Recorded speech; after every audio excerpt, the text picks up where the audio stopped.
call to worship. Let us hear the word of the Lord from the book of Psalms sa mga awit, Kabanata 34, mga talatang 10 hanggang 12 sa Magandang Balita Biblia. Kahit mga leon ay nagugutom din, sila'y nagkukulang sa hustong pagkain. Ngunit ang sinumang kay Yahweh ay sumunod, mabubuting bagay sa kanya'y di mauudlot. Lapit, ako'y dinggin mga kaibigan, at kayo ngayoy aking tuturuan na si Yahweh ay dapat sundin igalang. Sinong may gusto ng mahabang buhay? Sinong may nais ng masaganang buhay? Dila mo'y pigilan sa paghabi ng kasamaan. Mabuti ang gawit, masamay layuan. Pagsikapang kamtin ang kapayapaan. Mga mata ni Yahweh sa matuwid na katuon. Sa kanilang pagdaing, lagi siyang tumutugon. Sa mga masasama, siya'y tumatalikod. At sa alaala, sila'y nawawala. Agad dinirinig daing ng matuwid. Inililigtas sila sa mga panganib. Tinutulungan niya mga nagdurusa at di binibigo ang walang pag-asa. Purihin po ang Panginoon sa pagkabasa ng kanyang banal na salita. Samahan niyo po akong manalangin. Oh, hallelujah, hallelujah. Our Heavenly Father, our Lord Jesus, and God the Holy Spirit, Ikaw po ay aming tinataas sa oras na to, Panginoon. Dakila ka, tapat, banal, magpakailanman. Ikaw ang Diyos na nakakakita, nakakarinig sa lahat po ng aming ginagawa, sa lahat po ng aming sinasabi. You are God who is so gracious, so glorious, so generous. You are God who is so loving. You are God who is so amazing. You are God who is eternal and wonderful. Panginoon, sa gabing ito ay lumalapit po kami sa iyo, Amang Banal. Linisin niyo po ang aming puso, ang aming pag-iisip, ang aming mga salita, upang Panginoon, ikaw lamang ang aming bigyan ng mataas na papuri at pagsamba. Patawarin niyo po kami, Panginoon, sa aming mga pagkakasala. At tulungan niyo po kami, Holy Spirit, na magpakumbaba sa harap po ng aming Amang nasa langit. Salamat po, Panginoon, sapagkat hindi niyo po kami binibigo gaya po ng iyong mga salita. Hindi niyo po kami tinatalikuran, Panginoon, sa panahon na kami po ay lumalapit po sa iyo. Salamat po, Panginoon, sapagkat ang iyong paningin ay palaging nakatingin po sa amin. Salamat po, dakilang Diyos, sa gabing ito, sapagkat itinakda mo, Panginoon, ang gabing ito upang ikaw po ay aming katagpuin. Lord, may we encounter you, O God, the Holy Spirit. Encounter us, O God, and help us, Lord, to humble ourselves before you. Panginoon, cover us with your precious blood, and let your holiness be lifted up, O God. Be glorified, O God, sa aming pong pagsambang ito. Panginoon, samahan niyo po kami, Lord. Lahat ng aming gagawin, Panginoon, para sa iyo lamang, O Panginoon. Pagpalain niyo po ang mensahe ng buhay na dadaling po sa inyo na inyong lingkod. Anoint him, O God. Anoint him, Lord. At maging kami, Panginoon, sa platform na to, Lord God. Bawat lugar namin is a holy ground. Let your angels, Lord, cover us. Be with us, O God, as we give our praise and worship to you, O God, to the Most High God. Maraming salamat po, Panginoon. It's all about you, O God. Let your kingdom come here on earth as it is in heaven, O God. And let your glory, from glory to greater glory, O God, be manifested, O God. So the world may believe that you are God, that you are our Lord and Savior, that you, Holy Spirit, is God. This is my prayer and declaration, O God. In Jesus' mighty name I pray. Amen and amen. So, blessed evening to everyone. So, purihin po ang Panginoon at binibigyan niya na naman po tayo ng pagkakataon, no? To be with Him, to praise Him. Amen. Amen. Hallelujah. Hallelujah. Sige po, let us prepare our hearts, mind, and soul, to celebrate the goodness of the Lord. Amen. Amen. Because God is good, and all the time God is good. So, Yes. purihin natin siya at let us lift up our hearts before the Lord and our voices before the throne of God. And let us just praise Him and worship Him, for who He is and what He is sa buhay po ng bawat sa atin. Hallelujah! Tignan po natin ito, how good it is.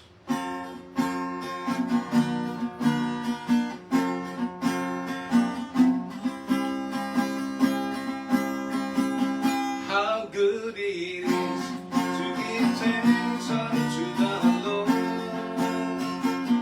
How good it is to give praise unto our God. Oh, He heals the brokenhearted, oh, binding up their wounds. It is good to bless His holy name. Hallelujah!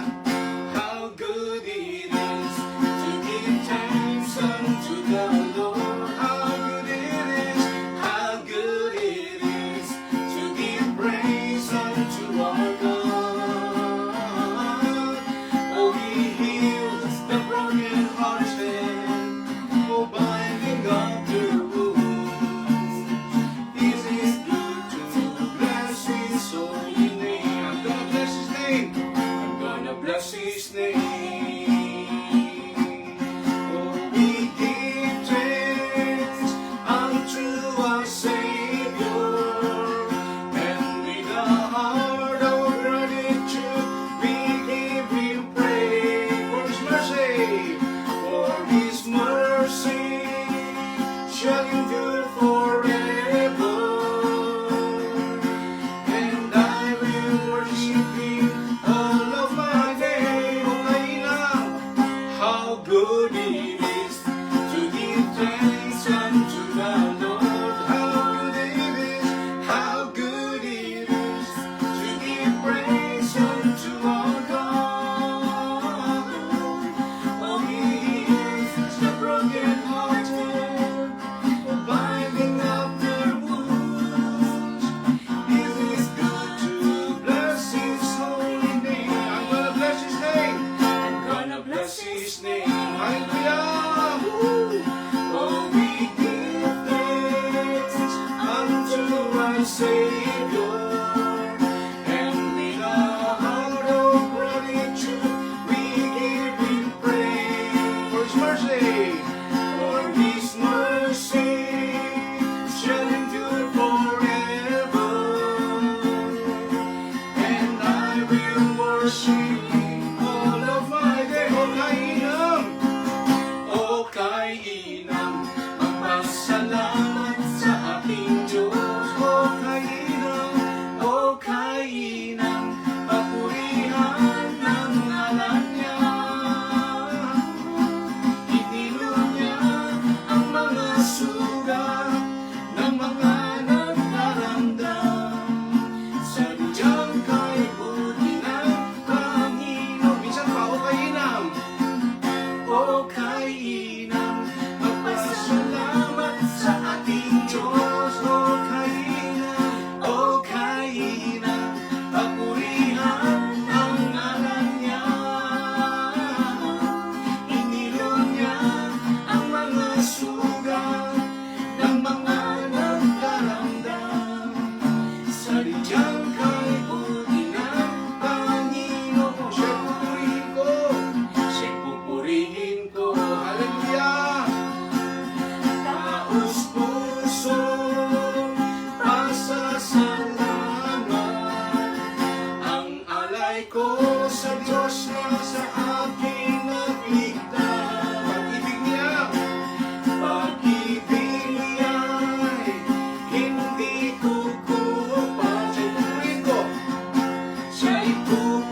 sadyang kay buti ng Panginoon. Siya'y purihin ko, siya'y pupurihin ko.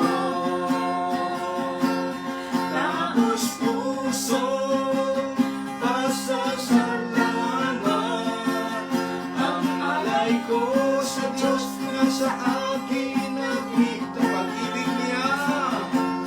Pag-ibig niya'y hindi kukupas. Siya'y pupurihin ko hanggang wakas. How good it is to give thanks unto the Oh yes, Lord, how good it is. How good it is to give praise unto the God.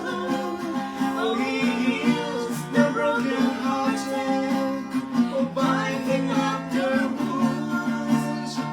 It is good to bless His holy. I'm gonna bless His name. I'm gonna bless His name. Hallelujah. Oh, we give thanks unto our Savior, and with a heart of gratitude we give Him praise for His mercy, for His mercy shall endure forever.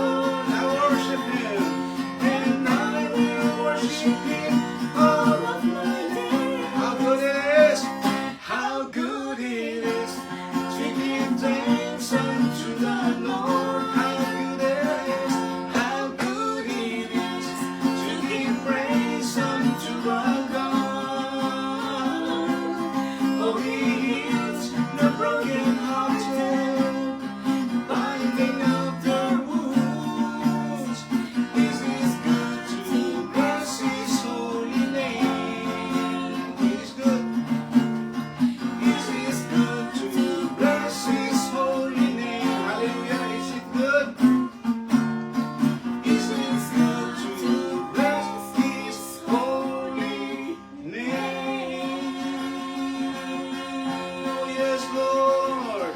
How good it is, oh God, to give you thanks, to give you praise. Hallelujah. Because you heal, oh God, our broken-hearted and binding up our wounds, oh Lord. That is who you are. You are so good, God. You are so great and faithful, God, over our family life in ministry, Lord. Hallelujah. To you, O Lord, for the glory, honor, and praise. In Jesus' mighty name we shout and praise. Amen. Hallelujah. Hallelujah. Hallelujah. Hallelujah.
Amen, amen. Hallelujah. Praise be to God. Yun po, praise be to God.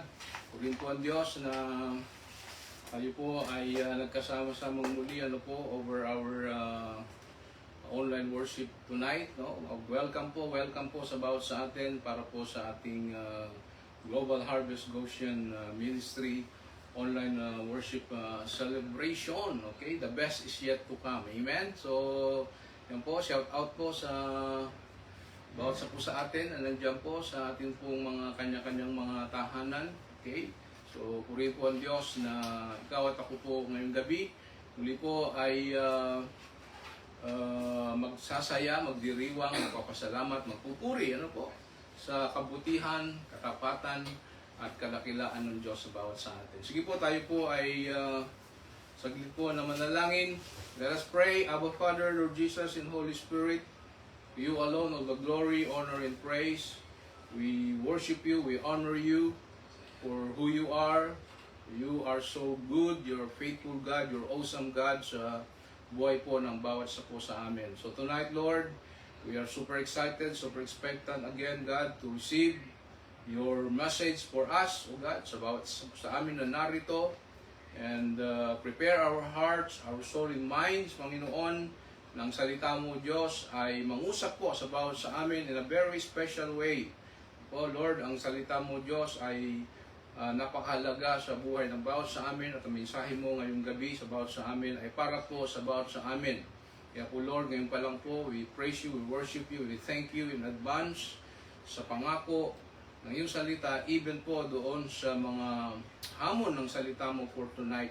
Bigyan mo po kami, O Diyos, ng pusong marunong kumilala, O Diyos, sa iyong mga salita tonight. At kami nagpapasako sa mga salita mo na siyang aming gabay, tanglaw, patnubay, pag-asa at lakas, Panginoon, sa aming buhay araw-araw. Salamat po, O Diyos, sa mga aming dalangin, iniling sa makapangyarihang Panginoon Kristo na aming Panginoon at aming tagapagligtas. Amen and amen. Alright, sige po, yung ating pong title ng message ng Lord sa ating tonight ay ano ang pangako ng Diyos sa mga nasasaktan. Yan, po, kaya very timely yung awit kanina, ang praise and worship, ang Diyos ang siyang nagpapagaling sa bawat mga sugat. Sabi doon, He healed the broken-hearted. Yan, So lahat po tayo, ay may mga pagkakataon, sitwasyon sa buhay natin na tayo po ay nasasaktan. Tama po, amen? Aminin natin, tayo po ay may mga pagkakataon sa buhay na tayo nasasaktan. So tonight, tuklasin natin at tatlong prinsipyo, batay dyan po sa ating text sa Psalms 34:18, Doon sa last part ng binasa po sa Tagalog version kanina ni Beth, sa Awit 34 verse 18. At basahin natin ulit yung sinasabi dyan, Sabi dyan, the Lord is near to the broken-hearted and saves the crushed and spirit. So, yan po ang sinasabi. Right, so gusto ko pong magsimula sa isang kwento, May isang batang lalaki, right, na nawalan ng kanyang ina. Right? Simula noon nung nawala ang kanyang nanay, na-shock po siya. Siyempre, eventually, parang nagbago ang ikot ng mundo, hindi na siya yung dating masayahin at na naging malungkutin at tahimik, ang batang ito. So, batang-bata pa siya nung nawalay, namatay ang kanyang nanay. Hindi na siya, palangiti at hindi na rin siya masyadong nakikipaglaro, katulad ng dati. Isang gabi, habang malakas ang ulan at kumukulog, hindi makatulog itong batang ito. Takot na takot po siya. Alright? So napansin ito ng kanyang ama. Alright? Hindi siya sumigaw mula sa kabilang kwarto ng, "Anak, matulog ka na." Hindi po yun ang sabi ng kanyang tatay. Sa halip po lumapit siya sa higaan ng kanyang anak. Alright, inakbayan, umupo sa tabi niya at tinapik-tapik ang balikat ng anak na ito na hindi makatulog at natatakot sa ulan at kulog. Alright? Umupo sa tabi at sinabi niya, niyakap niya ang anak na ito at hinawakan ng kanyang kamay hindi agad hindi agad tumigil ang ulan o ang unos o ang kumukulog o kidlat, no? Hindi rin nawala ang bagyo. Pero may nagbago. Yan po, may nagbago na hindi na siya natatakot dahil naramdaman niyang may kasama siya, no? Kaya po sinasabi diyan po sa Psalms 34:18, no? The Lord is near, no? The Lord is near to the broken-hearted and saves the crushed in spirit. Kaya ito pong Psalms 34, sa little background po ay alam natin sinulat po ni David matapos siyang iligtas po ng Diyos mula sa isang mapanganib na sitwasyon sa kanyang buhay. Nang tumakas po siya mula kay Saul, kapag siya po ay tinutugis noon ni Saul at pinagtatangkaan ng kanyang buhay, si David po ay napunta siya sa tinatawag na Akish, sa Akish, hari ng Gat, upang makaligtas, kunwari pa nga siyang baliw, at sa awa ng Diyos ay nakatakas siya. Yan po ang istorya, tingnan na lang po natin, medyo mahaba po yan, ang background niyan sa 1 Samuel chapter 21.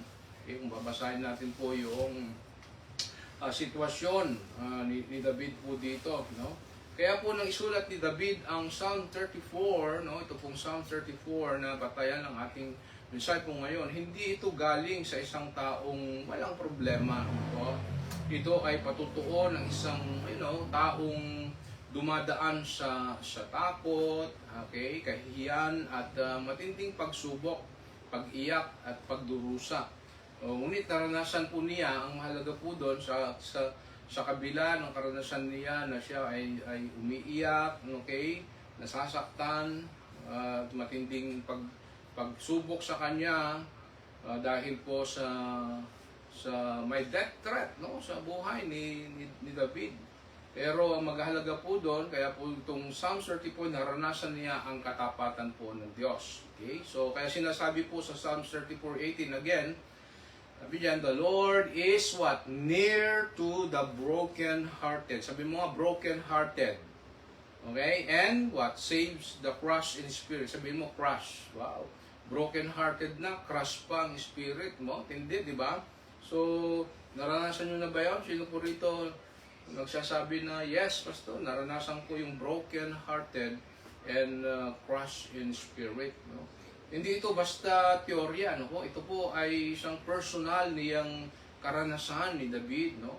Alam po ni David na kapag ang tao po ay durog na, hindi lumalayo ang Diyos, kaya mas lalo siyang lumalapit. Naalala ho ninyo tuloy, naalala ko tuloy yung nakaraang mga nakalipas na linggo sa balita.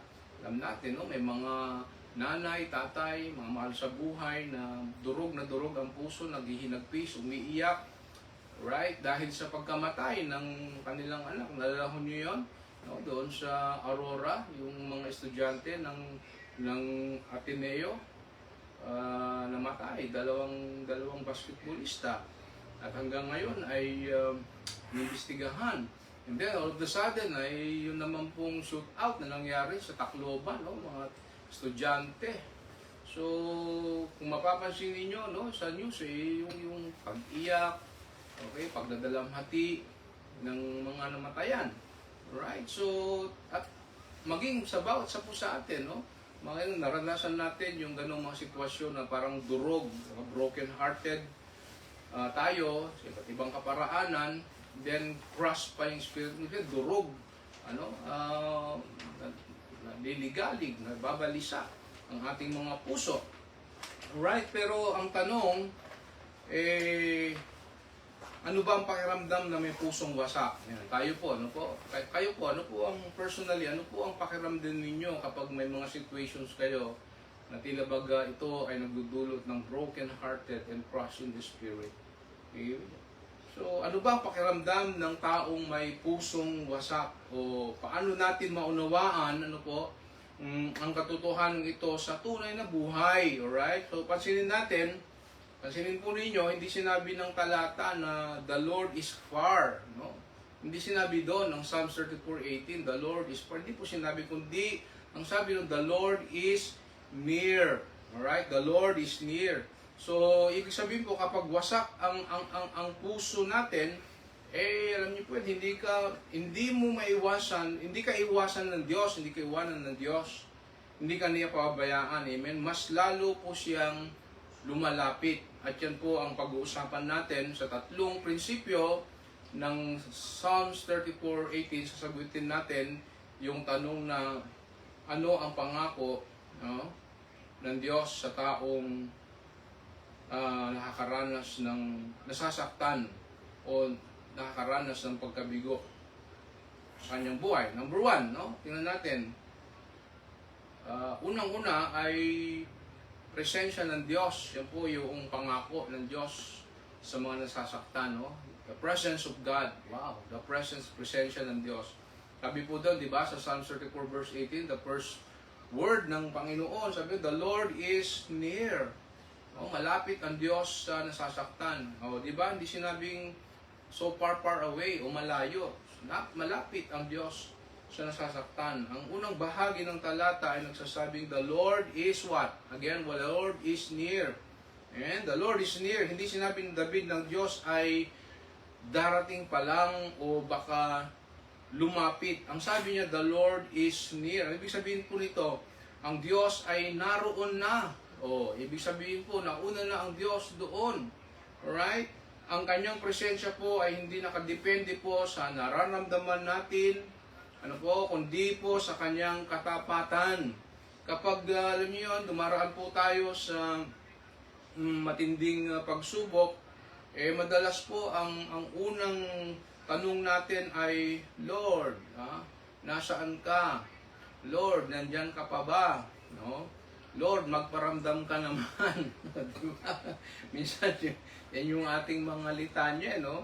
Dahil siguro po, dahil po sa sobrang sakit, no, nako-question natin, no? Na valid naman po yan, it's part of our emotion. Sometimes, kapag tayo po ay nasasaktan, tayo po ay may mga broken heart, or crushing spirit, may mga pagtatanong tayo. No po, it's okay, no problem with that. That is part of the emotion. Kaya po nasasabi natin yan, Lord, nandiyan ka pa ba?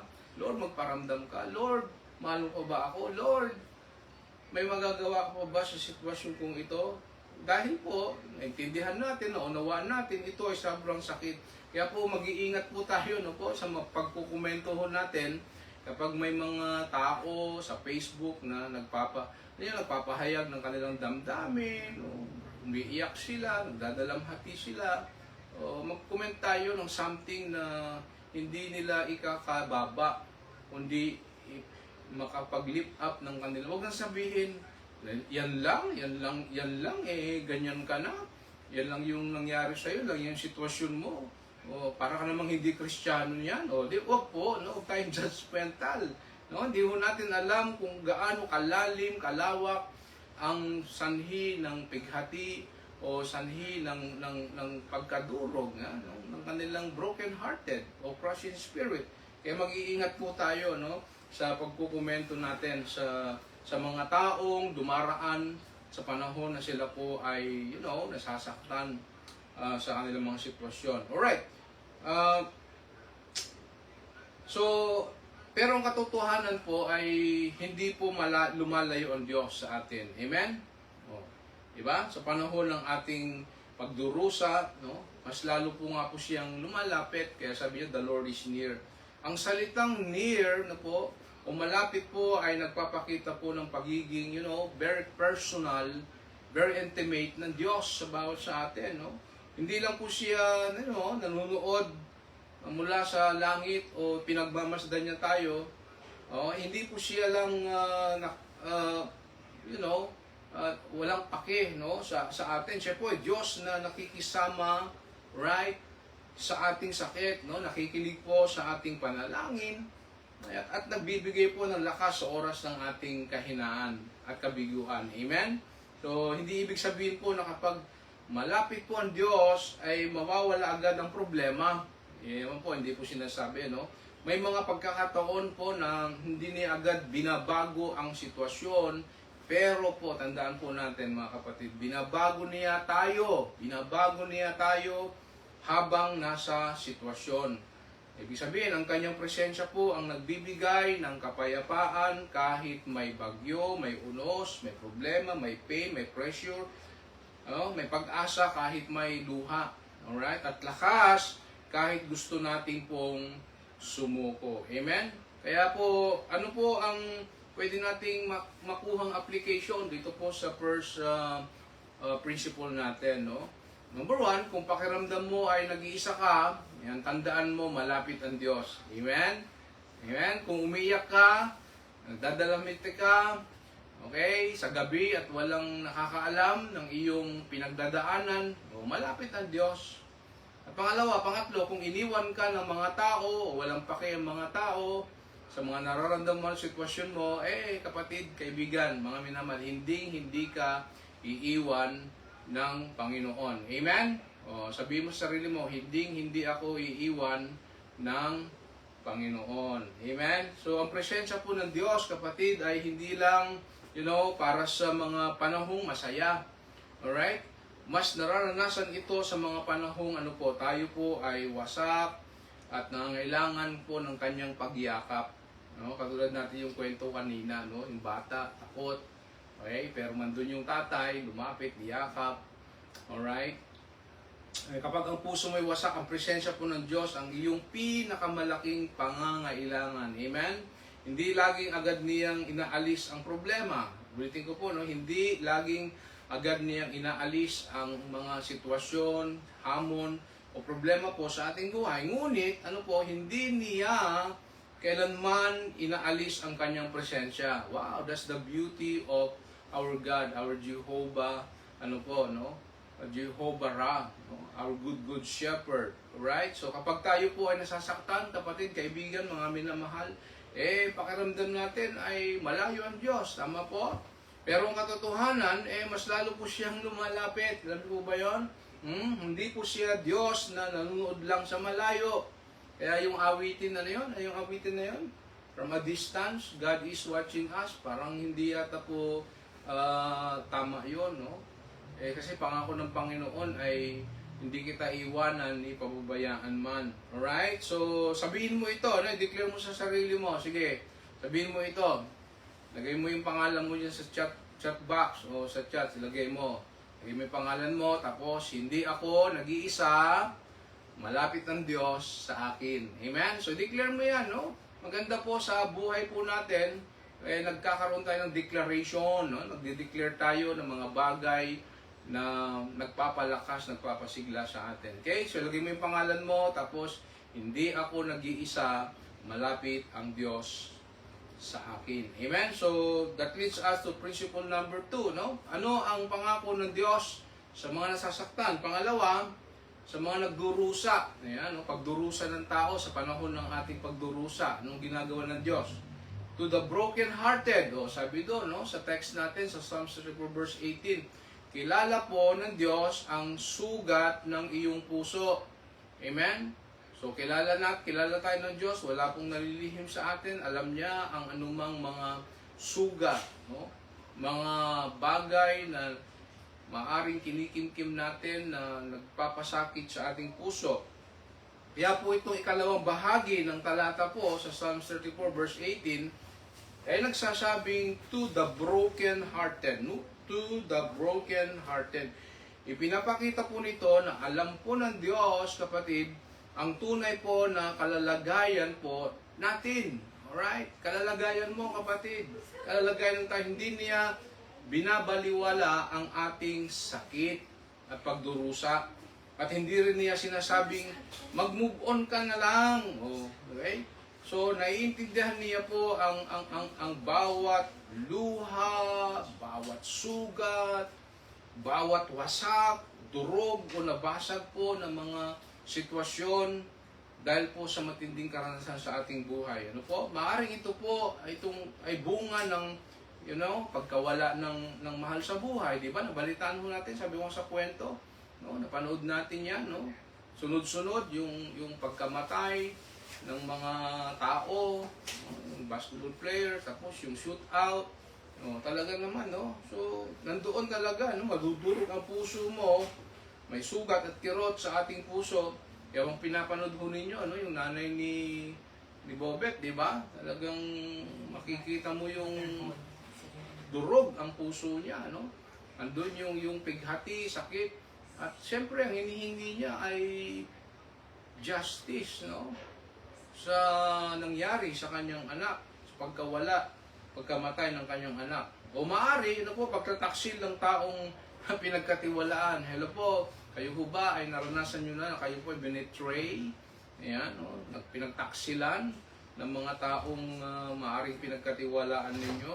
Maaring kabiguan sa pamilya, yan, kabiguan sa relasyon, o kabiguan sa trabaho, kabiguan sa pag-aaral, o dismaya, marami. Siguro ako, dismaya ka sa sarili mo, yun po, no? Maaring durog ka, no? Kirot sa iyong puso dahil nadidismaya ka sa nangyayari, marahil sa sitwasyon, sa paligid natin. Alright? Paulit-ulit na problema at pagsubok. Yan po yung mga iba't ibang mga sitwasyon, no? Maaring nakikita natin na tayo ay may sakit, may kasakitan o durog o sa ating mga puso, no? Broken hearted, o crushed in spirit. So, yung sabihin po, mga kapatid, mga minamahal, mga babayan, maraming tao po, ang mukhang masaya sa labas. Hindi po ba? Kapag binati mo, sabi tayo mga Pilipino, pag binati mo, hello brother, sister, oh, kumusta ka na? Okay, ayos lang. Wala ko, okay naman. By God's grace, okay naman. Mabuti naman. Pero deep inside, no, sa puso natin, sugatan, no? May broken hearted o crushed in spirit, no? Marunong tayong ngumiti, di ba? Sa harap ng iba, ngunit gabi-gabi o araw-araw, tila ba umiiyak tayo sa ating mga personal na mga buhay. Alright? Ang pinakamalalim na sugat po hindi laging nakikita po ng ating mga mata. Tama po, no? Hindi palaging nakikita ng ating mga mata ang mga malalalim na sugat na nangyari sa atin o ginawa sa atin ng mga tao, ng ating mga mahal sa buhay, ng mga mga tao, no?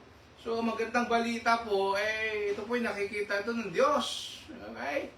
Alright, nakikita po ito lahat ng Diyos, walang nalilihim sa Kanya, alam niya, kilala niya, kapatid, ang sakit, alright, na hindi mo may paliwanag po sa iba. Kaya po, alam ng Diyos, kapatid, ang dahilan ng bawat pighati, pagluha mo, pagkabigo mo, kahit hindi mo ito ikwento kanino man. Alright? Hindi po aksidente po na sinabi ni David, no? Hindi po aksidente na sinabi ni David yan po sa Psalms 34 verse 18, ang salitang broken-hearted. Bakit po? Bilang, alam niyo po, isang taong dumaan sa pagtataksil. Alam natin yon, no? Yan ang karanasan ni David, pinagtaksilan siya, inusig siya, no? Pinagtangkaan ng kanyang buhay, at matinding paghihirap. So, alam ni David mismo po ang pakiramdam na po ng broken-hearted or crushed in spirit, pusong wasak. Kaya po ang kanyang sinabi po ay hindi lamang inspirasyon, ito po ay kanyang patutuo. Alam mo, isipin po natin ang isang mamahaling florera base, no? O flower base, no? Na nahulog sa sahig, alright? At nabasag sa maraming pira-piraso. Siyempre, pag yung base na yan, o florera, nabasag, kapira-piraso yan. Para sa karamihan ng tao, wala itong halaga at itatapon na lamang. No? Ngunit kung gumawa ng florera, ang kukuha ng bawat piraso, alam niya kung paano ito muling buuin. No? Sa Japan po, hindi po tinatapon yung mga base o flower base o florera na malalaki at nabasag. No? May tawag sila doon, nakalimutan ko lang po .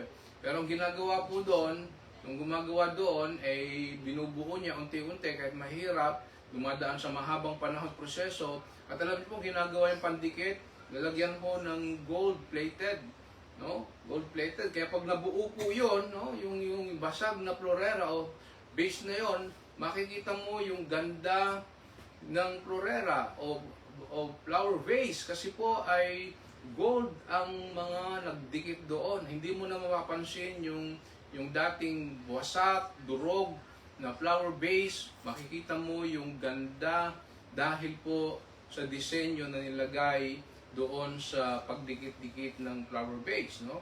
So, ganyan po ang Diyos, no? Ganyan po ang Diyos sa atin, kapatid. Kahit durog ka na, wasak ka na, sa buhay natin, maaring sa mga panalangin mo, pabiguan mo, frustration mo, dismaya mo, no? Kapag ang puso mo po ay nabasag, kapatid, no? Kapag ang puso po natin ay nabasag, hindi ka niya itatapon. Amen? Right? Hindi ka niya sinusukuan. Hindi tayo sinusukuan ng Diyos. Hindi niya po tayo ipagwawalang bahala. Siya po ang may likha sa bawat sa po sa atin. Don't you know that we are the apple of the eyes ng Diyos? No? Sapagkat ikaw at ako po ay nilikha niya sa kanyang wangis. So sino po ang isang Diyos na magtatapon o itatakwil at susukuan ang kanyang nilikha? Wow! Kaya kapatid, mahal tayo ng Diyos, amen? Kahit gaano pa ang puso mo ay basag, kung ano pa ang kabiguan, anumang mga bagay, hindi ka sinukuan ng Diyos, kapatid. Tandaan mo yan, hindi ka susukuan kailanman, past, present, future. No?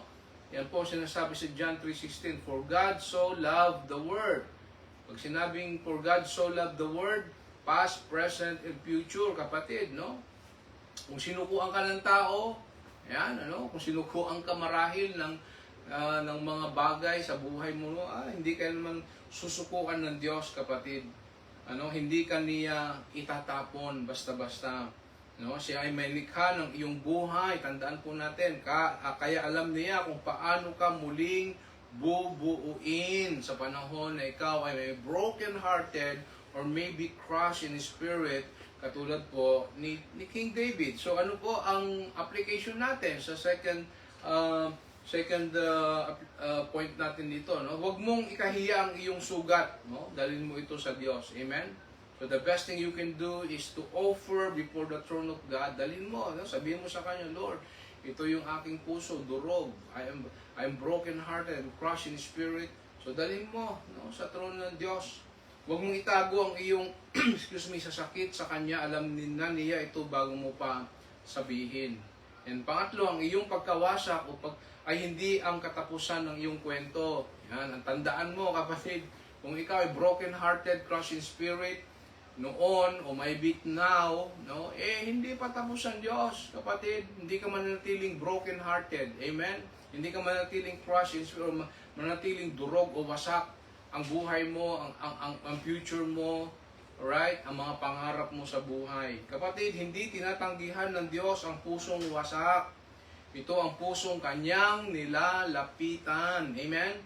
Ang sugat po nilalagay mo sa kamay ng Diyos, kapatid, ay magiging lugar kung saan, makikita po ang kanyang kagalingan at biyaya. Kaya ito, sabihin mo ito sa sarili mo. Yan. So, i-declare mo ulit. Yan, lagyan mo yung pangalan mo. Okay? Tapos sabihin mo, alam ng Diyos, Bernie, o Doc Bernie, hello, yan, kanyan si Doc Bernie. Lagyan mo, Doc Bernie, Bern, Dr. Bern, lagyan mo. Alam ng Diyos, Dr. Bern, ang aking pinagdadaanan at hindi niya ako pababayaan. Amen? O yan, sa lahat na nandyan po. Yan, sige, lagay nyo po dyan sa chat box. No? Declare ninyo. Sabihin mo, alam ng Diyos ang aking pinagdadaanan at hindi niya ako pababayaan. Amen? And that leads to our last point. No? Ano po yung ating last point? No? Ano ang pangako ng Diyos sa mga nasasaktan? Alright. Ito yung pangako ng Diyos. Pangatlo, pagliligtas ng Diyos. Right. Salvation from our God. Pagliligtas ng Diyos, no? Sabi po sa last part ng Psalms 34 verse 18, and saves what? The crushed in spirit, no? And saves. Yun po yung word doon, and saves. May kapangyarihan po ang Diyos na magligtas at magpanumbalik. Alright?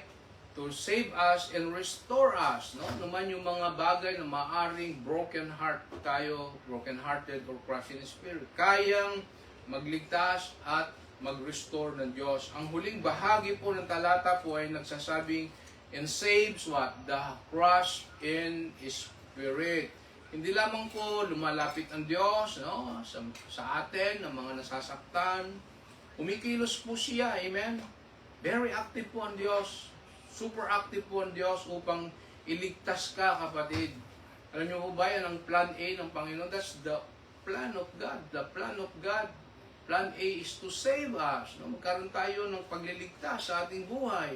Maligtas tayo. Alright? Sa ating buhay. At ma-restore tayo sa ating relationship po sa Kanya. Ang salitang saves, kapatid, yung salitang saves, no, ay nangangahulugang magligtas, mag-rescue, magpalaya, magpanumbalik. No? Okay, ipinapakita nito na ang Diyos ay hindi po passive. Oh, siya po ay super active. No? Hindi lang po siya nakatingin sa ating paghihirap. Hindi lang po siya nakatingin sa iyong paghihirap, kapatid, kaibigan. Right? Siya po ay Diyos na kumikilos para po sa iyong kapakanan. Amen? Hallelujah. So, yung salitang crush in spirit po ay tumutukoy po sa taong lubos na nadurog ang loob. Wow. No, broken hearted, and then dinagdagan pa, no, crush in spirit. Woo!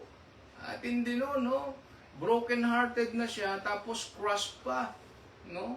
Wow, in spirit. Wow. Parang wala nang natitirang lakas, di ba? Pag-asa o dahilan para magpatuloy. Nadurog na, dinikdik pa, parang gano'n, ano, di ba? Yun po yung broken hearted eh. Na broken ka na, nadurog ka na, dinikdik pa, krinasyo. Ibig sabihin talagang piniga mo. Naranasan mo na ba yon? Nadurog ka na dahil sa sakit mo, sa pagkabigo mo, pagkadismaya mo. Tapos inano ka pa ng mga tao, yun mahirap eh. Sinasawsawan pa ng mga tao. Yan, buti nga sa'yo. Nangyari ko, gano'n, di ba?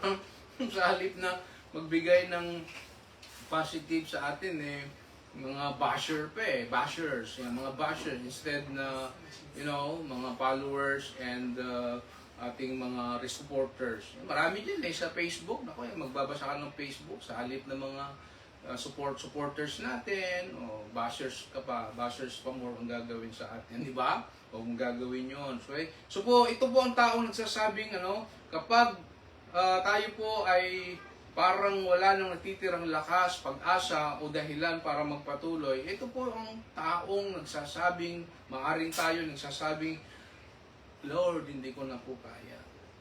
Pagod na po ako sa sitwasyon ko, sa sakit ko, sa karamdaman ko, sa pag-aaral ko. Yan. Pagod na ako sa sitwasyon ko, susuko na yata po ako. Di ba? Parang wala nang mangyayaring maganda sa buhay ko. Okay? So yan po yung yun yung maaring sinasabi natin, no? O nararamdaman natin sa ating buhay kapag tayo po ay broken-hearted and crushed in spirit. Kapatid, kaibigan, no, minamahal ka, kung naranasan mo ang ganitong pakiramdam, alam mo na hindi lang katawan ang napapagod. Ano ba yun? Hindi lang po katawan napapagod, pati espiritu at kalooban po ay nadudurog. Naku, napakatindi po yan. O yung physical, kapag napagod ka, limbawa, nagtrabaho ang maghapon, okay? Kung may mga activities mo, kumain ka lang, umiga ka lang, uminom ka lang ng tubig, o chillax ka, matulog ka ng konti. So, pero kapag yung napagod, no, broken hearted at crush yung espiritu mo, alam ko, yung emosyon mo, mahirap po yan, no? At kalooban ang dudurog. So, iingatan ho natin yon, yung ating emotion. Yan, no? Alam nyo yan, pag di natin naingatan, na-handle mabuti po yung mga broken heart natin o crushed spirit, it will lead us to depression. Naku, wag po. No? I cancel sa atin yung depression kasi alam nyo po ba, that's the number one tool ng devil, no? Sa tao para madismaya siya, no? Yung depression. Alright? So, yan po yung pinaka sawag nila doon sa armory ng devil, sa away, yung depression daw po ang pinaka matindi at pinaka highest armor na nilalagay, tinatalim po ng diablo. So in the name of Jesus, I cancel, I rebuke depression sa iyo, anumang situation ka. If you are broken-hearted or crushed in spirit right now, I cancel, I rebuke any depression sa iyo. Ang aking nilalagay, the word of the Lord is what? The divine love ng Lord. So hindi depression, kundi divine love, joy, peace ng Panginoon. Amen? So, kaya po, kapag ang espiritu napagod, ang emosyon napagod, no? Pati yung ating wallet napagod, di ba? Nakapagod din, no? Yung gastusin, tama po? Taas-taas ng mga bills, no? Natin, di ba? So napapagod din. Ngunit hindi pumapasok dito pumapasok ang kagandahan po ng pangako ng Diyos. Amen? Kaya po, sabi po ng talata po ay saves. Hindi sinabi na ignores, no? No. Hindi po sinabing ignores, kundi saves. Hindi po sinabing condemn. Right? Hindi po sinabing Lord and condemn or ignores the crosses. Hindi po. Or abandon. Hindi po yung ginawa. Ang word na ginamit po doon in saves. No? Not ignores, not condemns, not abandons, kundi saves. Ang Diyos po ay tagapagligtas ng taong halos wala ng pag-asa. Amen? Hallelujah! Ulitin ko po, ang Diyos, kapatid, ay tagapagligtas ng mga taong halos wala ng pag-asa sa kanilang buhay. Okay? So alam niyo po, maaaring hindi agad alisin ng Diyos ang mga situations natin, problem, hamon sa buhay, everything there sa buhay po natin. No? Ngunit ililigtas ka niya mula sa desperasyon. Yan. Bibigyan ka niya ng bagong lakas, bagong pag-asa, at bagong dahilan upang magpatuloy. Amen? Wow! That is my prayer for you tonight. I declare and I prophesy and I pray bagong lakas in Jesus' name. Receive it. Bagong lakas, bagong pag-asa, at bagong dahilan upang magpatuloy. Amen? Sabihin mo, bagong lakas, bagong pag-asa, at bagong dahilan upang magpatuloy ako in Jesus' name. Amen. Kapag ikaw po ay, sabi ni David, crush in spirit, hindi ka niya hinihintay na maging malakas muna, kapatid, bago ka tulungan. Ang Diyos mismo, our Abba Father, Lord Jesus and Holy Spirit, 3-in-1, nagsanib puwersa, kapatid. Tatlo. No? Our Father in heaven, Lord Jesus Christ, no? Our God, our Creator, our God, Lord Jesus, our who saves us, and God, the Holy Spirit, our Comforter, kapatid, 3-in-1, nagsanib puwersa upang siya mismo ay magbibigay ng lakas at tutulungan tayo. Siya mismo ang lumalapit upang buhatin ka, kapatid, at iligtas ka. Now, ano po ang maaari nating tatlong prinsipyo makukuha dito po sa third principle natin, no? Pagliligtas ng Diyos. Una, kung pakiramdam mo ay wala ka ng lakas, sumawak ka sa Panginoon. Amen? Hawak lang, kapatid. Hawak. Hawak lang, kapit pa rin ng matindi sa mga salita at pangako ng Panginoon. Okay? Ang iyong kasalukuyang pagdurusa, kapatid, ay hindi ang huling kabanata ng iyong buhay. Right? Ang Diyos, kapatid, ay may kakayahang gawing mensahe ang iyong sakit at gawing patutuo ang iyong pagsubok. No? Palagi kong sinasabi, your trials, o yung 3 T's, no? Your trials or testing will turn into what? Testimonies, and your testimonies will turn into triumph. Wow! Hallelujah! Kung ikaw, kapatid, ay nasa panahon ng testing and trials, hindi pa tapos ang Diyos. The testing and trial, sabi ko nga po, ay pwedeng gawin ng Diyos as a testimony ng buhay mo. Darating ang panahon na yung mga testing mo, trials mo sa buhay mo, ay ipatutuo mo testimony of your greatness and faithfulness and awesomeness ng Diyos sa buhay mo. That will turn into triumph, pagtatagumpay ng Diyos sa gitna ng mga testing and trial. So tandaan mo, testing, trial will turn into testimonies, and then my testimony will turn into triumph. Amen. 3 T's. Kapatid, hindi hadlang ang iyong pagkawasak sa pagliligtas ng Diyos. No, sa maraming pagkakataon, ang ating, pinakamalalim po na sugat ang nagiging daan marahil upang maranasan natin ang kanyang pinakadakilang biyaya, kapatid. Kapag ang tao po ay wala ng lakas, kapatid, doon nagsisimulang kumilos ang kapangyarihan ng Diyos, kapatid. Ang Diyos ay hindi lamang malapit sa pusong wasak, siya rin po ang tagapagligtas at tagapagpanumbalik po ng pusong nadurog, no, sa buhay po natin. So, ang ating closing challenge po sa atin ay, maaring wasak ang puso mo ngayon. Alright? Sino po rito wasak ang puso ngayon? Aminin. Hello? Hello po? Yes, it's okay. Pwede po, no? Pwedeng umamin. Maaring wasak ang puso mo ngayon, kapatid, kaibigan, minamahal. Ngunit, tanda mo, hindi wasak ang plano ng Diyos para sa buhay mo. Amen? Hallelujah. Sabihin mo, lagay mo yung pangalan mo dyan. Lagay mo. Okay? Mercedita. Maaring wasak ang puso mo ngayon. Lagay mo dyan. Remedios, Ruth. Sige. Yung mga nanonood po dyan. Yan. Si Evelyn. Sister Myra. Yan. Sige, sa lahat sa inyo po dyan. Okay? Lagay yung pangalan nyo. Lagay yung pangalan nyo. Sabihin mo, Edric, maaring wasak ang puso mo ngayon, ngunit, Edric, hindi wasak ang plano ng Diyos para sa buhay mo. Amen?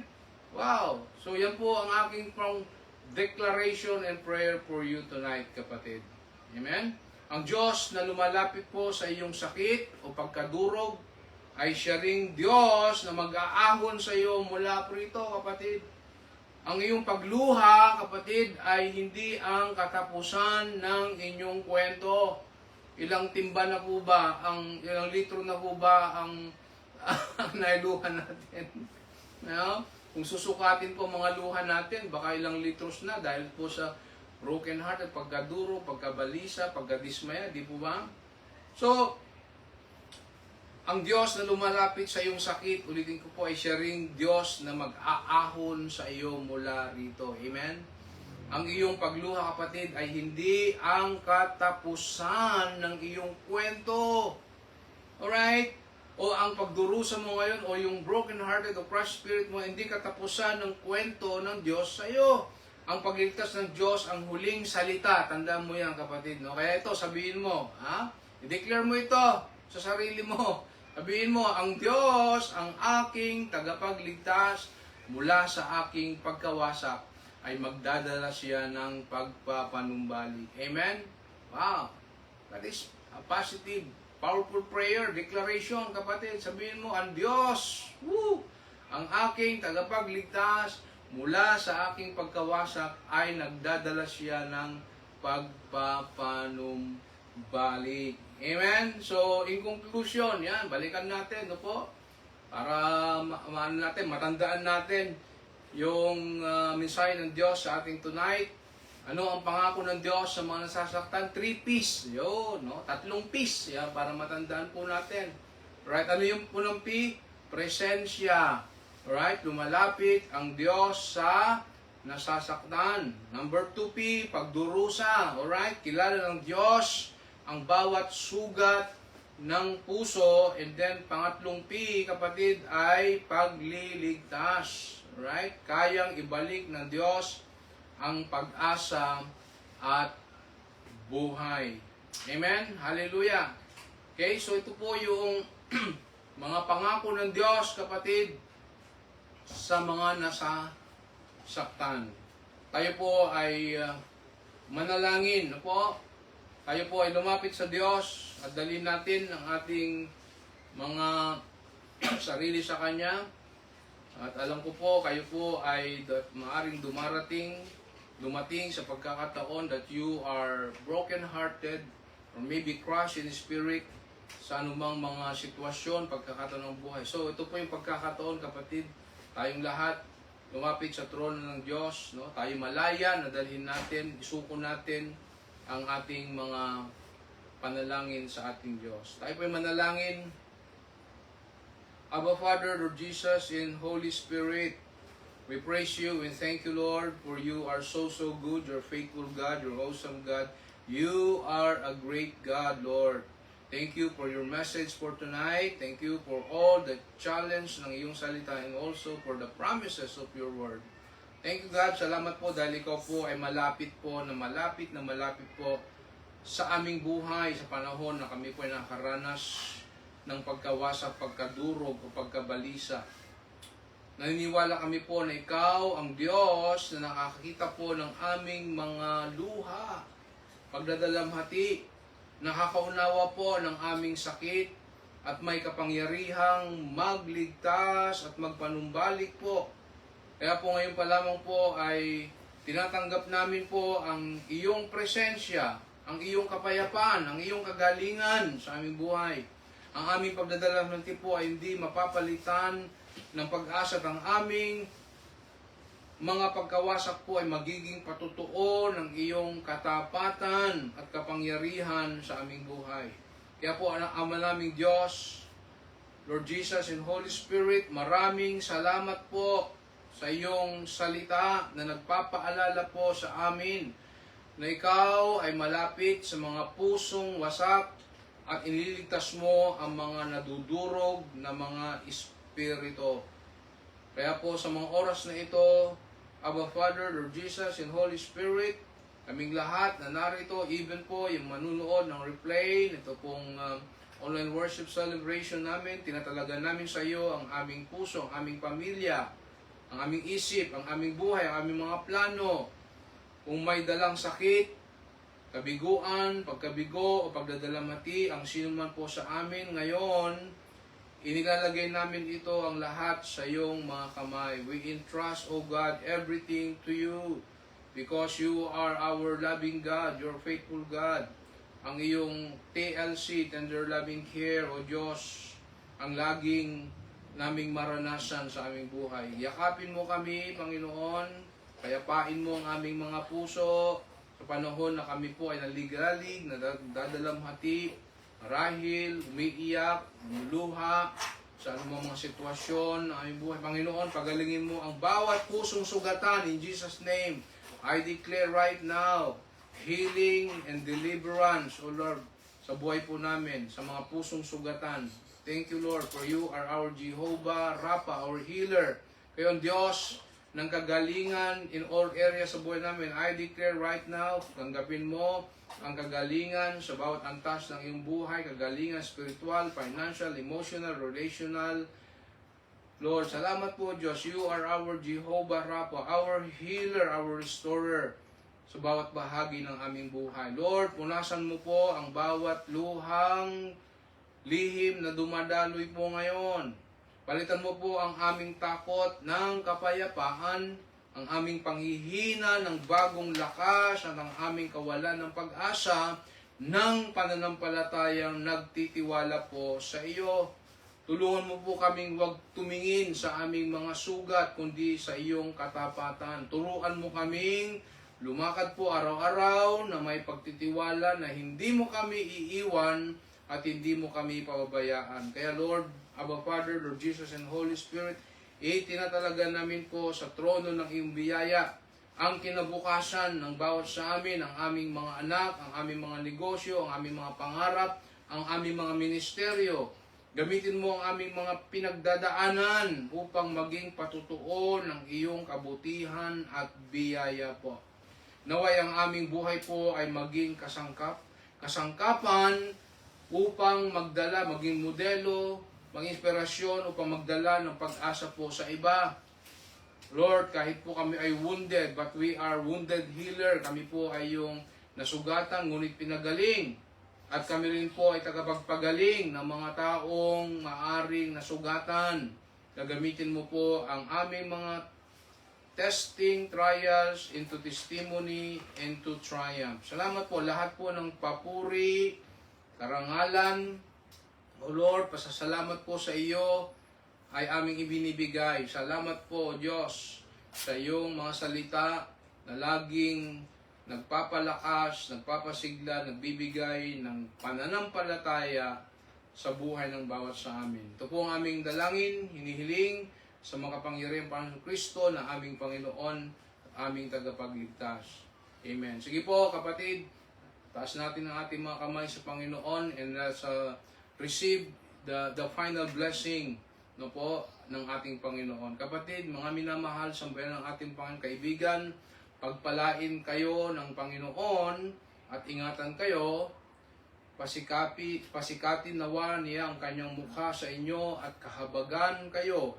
ipagkaloob nawa niya ang kanyang kapayapaan, pagpapala, kapangyarihan, pag-asa, kagalakan at lakas mula ngayon at magpakailanman. I bless you now, brothers and sisters in Christ, in the name of the Father, and of the Son, and of the Holy Spirit. Amen, amen, amen. Hallelujah. Sige po, bigyan po natin po ng clap offering ng Panginoon. Thank you, God. Thank you, Jesus. And thank you, Holy Spirit. So, muli po, ito po ang inyong pong lingkod, Pastor Edric, no? Para po sa ating online worship celebration from Global Harvest Goshen Ministry. At shalom and God bless. Thank you very much. Patuloy po na pagmamahal natin sa ministeryo po ng ating Panginoon. Good night and God bless.